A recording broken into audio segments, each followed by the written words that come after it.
Assalamualaikum warahmatullahi wabarakatuh.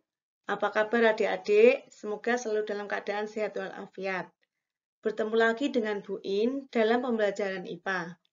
Pada kesempatan kali ini, kita akan membahas materi bab 1 tentang objek IPA dan pengamatannya sebagai bahan belajar menghadapi PTS IPA untuk semester 1. Tahap penyelidikan IPA terdiri dari 3 tahap. Yang pertama yaitu melakukan pengamatan. Kegiatan untuk mengumpulkan data dan informasi berkaitan dengan objek yang kita amati.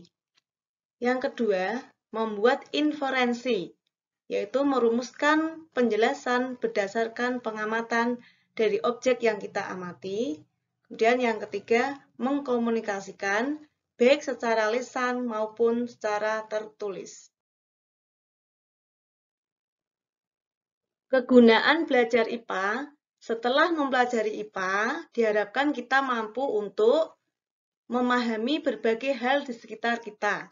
Misalnya, mengapa matahari bersinar. Yang kedua, mampu menyelesaikan masalah. Misalnya, bagaimana kita mendapatkan air bersih dari air keruh. Yang ketiga, mampu berpikir logis dan sistematis. Misalnya, jika datanya seperti ini, apa kesimpulannya? Yang keempat, meningkatkan kualitas hidup. Objek yang dipelajari dalam IPA yaitu seluruh benda di alam dengan segala interaksinya untuk dipelajari pola-pola keteraturannya.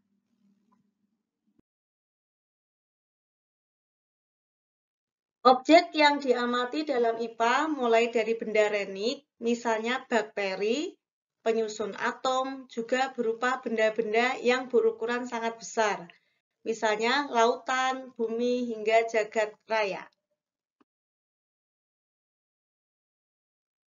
Kegiatan pengukuran. Pengukuran adalah proses membandingkan besaran dengan besaran lain yang sejenis sebagai satuan. Di dalam kegiatan pengukuran, ada 3 hal yang perlu kita pahami, yaitu besaran, nilai, dan satuan. Kegiatan pengukuran yang pertama yaitu mengukur tinggi badan 150 meter. Berarti besarannya panjang, nilainya 150, satuannya meter. Hasil ukuran yang kedua yaitu bak mandi berisi air 20 liter. Besarannya volume, nilainya 20, dan satuannya liter. Kegiatan pengukuran yang ketiga, massa jagung 50 kg. Besarannya massa, nilai 50, dan satuannya kilogram. Besaran, pengertiannya yaitu segala sesuatu yang dapat diukur dengan alat ukur dan nilainya dapat dinyatakan dengan angka. Contoh besaran yaitu panjang, suhu, waktu, luas, usaha. Segala sesuatu yang tidak dapat diukur dengan alat ukur dan nilainya tidak dapat dinyatakan dengan angka atau bersifat relatif, itu bukan besaran. Contohnya, tekun, rajin, kedisiplinan, ganteng, cantik. Pengertian dan macam-macam besaran pokok. Besaran pokok adalah besaran yang satuannya telah ditetapkan terlebih dahulu dan tidak diturunkan dari besaran lain. Ada 7 besaran pokok, yaitu 1. Panjang. Satuannya dalam sistem internasional meter. Kedua, massa, satuannya kilogram. Ketiga, waktu, satuannya sekon atau detik. Keempat, suhu, satuannya Kelvin. Yang kelima, kuat arus listrik, satuannya ampere. Yang keenam, jumlah zat, satuannya mol. Yang ketujuh, intensitas cahaya, satuannya kandela. Satuan SI, SI itu singkatan dari Sistem Internasional. Besaran turunan dan contohnya. Besaran-besaran yang dapat diukur selain 7 besaran pokok termasuk ke dalam besaran turunan. Pengertian dari besaran turunan adalah besaran yang satuannya diturunkan atau didapatkan dari satuan besaran pokok. Contohnya, 1. Kecepatan, satuannya meter per sekon. Didapatkan dari satuan besaran pokok panjang dan waktu. Kemudian yang kedua, luas, satuannya meter persegi. Didapatkan dari satuan besaran pokok panjang. Yang ketiga, volume, satuannya meter kubik. Didapatkan dari satuan besaran pokok panjang. Yang keempat, massa jenis, satuannya kilogram per meter kubik. Satuan tersebut diperoleh dari satuan besaran pokok massa dan panjang. Contoh berikutnya, gaya dengan satuan Newton atau kilogram meter per sekon kuadrat. Satuan tersebut diperoleh dari satuan besaran pokok massa, panjang, dan waktu. Untuk lebih memahaminya, kalian bisa mengetahui dari satuannya. Misalnya, untuk gaya memiliki satuan kilogram meter per sekon kuadrat. Bahwa kilogram merupakan satuan untuk besaran pokok massa.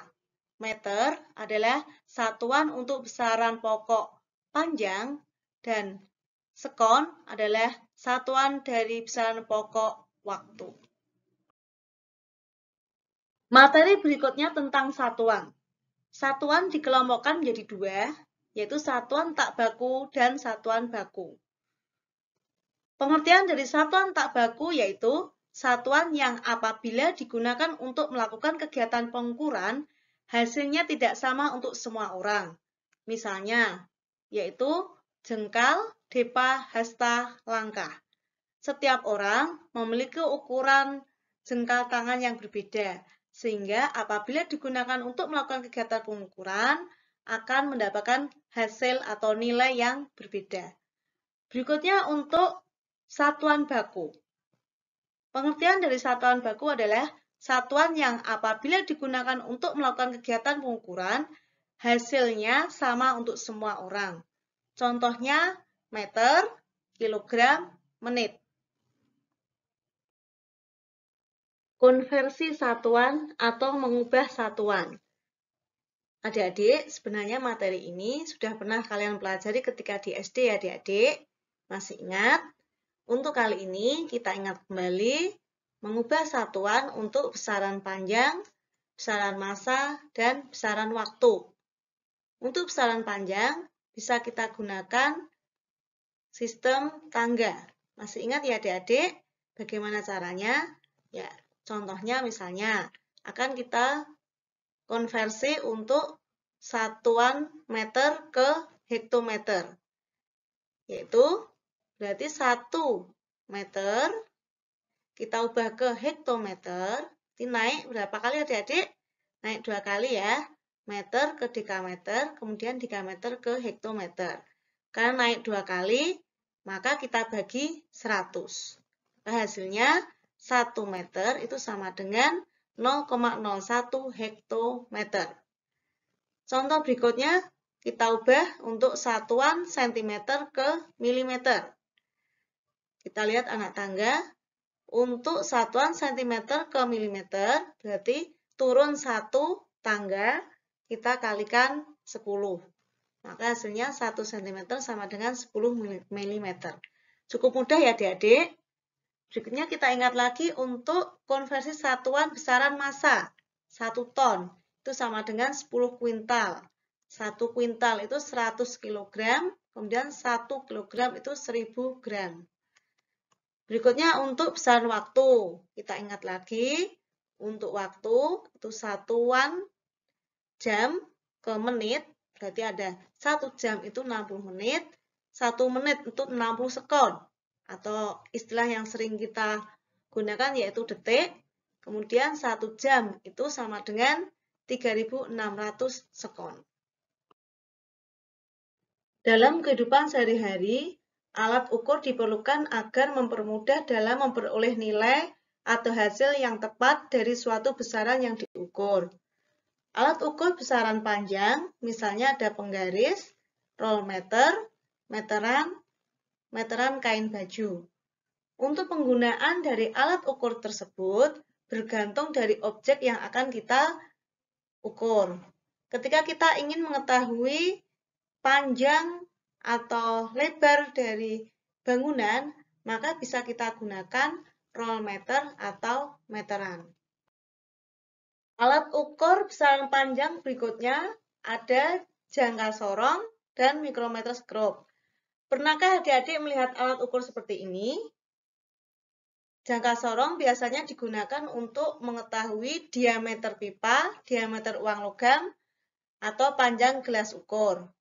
Kemudian untuk mikrometerskop, ini memiliki ketelitian 0,01 mm.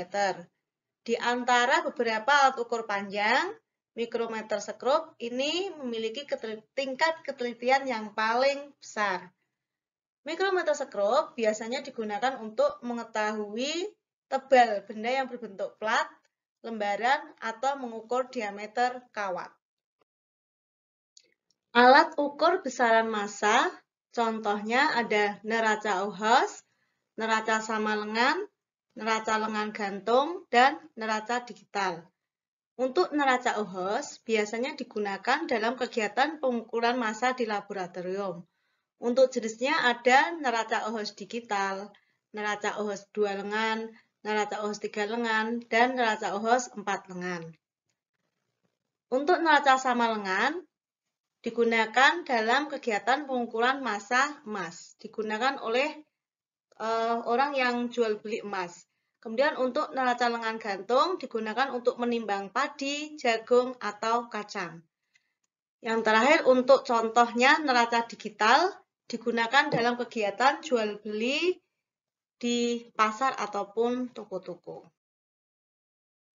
Mengukur besaran luas.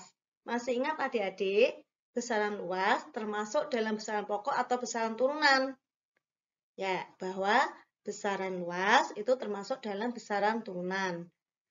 Pada kali ini kita akan mengetahui luas kertas dalam satuan sistem internasional bila diketahui panjang kertasnya 25 cm dan lebar 20 cm. Bagaimana caranya adik-adik? Ya, kita ingat kembali dengan sistem tangga. Ketika turun satu tangga, maka dikali 100. Dan ketika naik satu tangga, maka dibagi 100. Untuk kertas yang memiliki ukuran panjang 25 cm dan lebar 20 cm, maka luasnya 500 cm persegi. Untuk satuan cm persegi akan kita ubah ke dalam satuan internasional, yaitu satuan internasional untuk luas itu meter persegi. Maka dari satuan cm persegi ke satuan meter persegi ini naik 2 tangga. Maka kita bagi 10.000. Hasilnya sama dengan 0,05 meter persegi. Apabila dijadikan bilangan pangkat, maka luas kertas tersebut menjadi 5 kali 10 pangkat negatif 2 meter persegi. Mengukur besaran turunan volume. Contohnya, apabila diketahui panjang sebuah balok 10 cm, lebar 60 cm, dan tinggi 40 cm, berapakah volume balok tersebut dalam satuan sistem internasional? Mari kita ingat lagi adik-adik dengan menggunakan sistem tangga. Untuk besaran volume, ketika ingin mengkonversi satuan volume, setiap turun satu tangga, satuan besaran dikalikan 1000, dan setiap naik satu tangga, satuan besaran dibagi 1000. Mari kita hitung adik-adik. Untuk volume balok tersebut sama dengan panjang kali lebar kali tinggi sama dengan 10 cm kali 60 cm kali 40 cm. Hasilnya sama dengan 24.000 cm3. Ya. Untuk mengetahui volume tersebut dalam satuan sistem internasional, maka kita harus mengubah ke dalam satuan meter kubik. Caranya yaitu dengan membagi nilai tersebut dengan 1 juta.